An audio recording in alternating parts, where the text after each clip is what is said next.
طبعا نرى في الآونة الأخيرة هناك توجه وتهجم كبير من قبل الحكومة السورية على مشروع الإدارة الذاتية الديمقراطية. هذا التهجم إن كان على قوات سوريا الديمقراطية، إن كان على شكل النظام الذي وضعناه على مبدأ أخوة الشعوب في مناطق شمال وشرق سوريا. طبعا هذه الهجمات هي وهذه التصاريح هي تصاريح خالية من الصحة، لأنهم بموقع كثير بموقع الضعف هم يرون التطورات التي تحصل والأمن والاستقرار الذي يعيش به سكان شمال وشرق سوريا.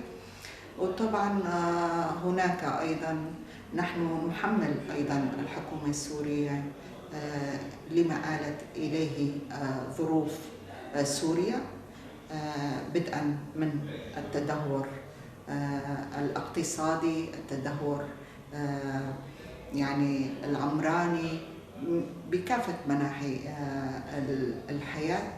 طبعا هذه خلال الفترة 10 سنوات كان هناك دمار على كافة الأصعدة، منها النزوح، القتل، الدمار، الشهداء. يعني الدم السوري أصبح مباح جدا، ورأينا كيف أن الساحل السوري أيضا تم اغتيال الطبيعة هناك، تم اغتيال الإنسان هناك بسبب التجويع أكثر للشعب السوري. طبعا بالنسبة للوضع في سوريا بعد 10 سنوات هناك تدخل كبير، يعني نضع هذه الأمور لما آلت إليه سوريا على عدة أطراف، منها بالدرجة الأولى الحكومة السورية. هناك أطراف من المعارضة الذين ساندوا وأدخلوا دول في الشأن السوري، الاحتلال التركي، الغزو التركي. طبعا هناك في الشأن السوري روسيا الاتحادية أيضا.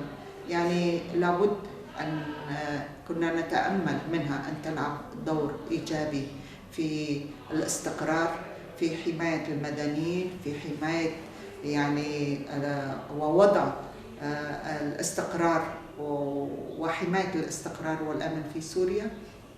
لكن الأمور نحو الأسوأ، الأمور هناك توجه كبير نحو دمار شامل لسوريا، وهذا الدمار وهذا الخراب يخدم أجندة كثيرة معادية للشعب السوري. يعني نتأمل، لدينا مناشدة من قبل الإدارة الذاتية الديمقراطية لروسيا الاتحادية، للحكومة السورية، لكافة الدول التي تتدخل في الشأن السوري، أن يلعبوا دورا في الحل السياسي الذي نطمح له، وأن يدعموا الحوار السوري لكي نستطيع أن نتخلص من هذا الدمار ومن هذه الحروب.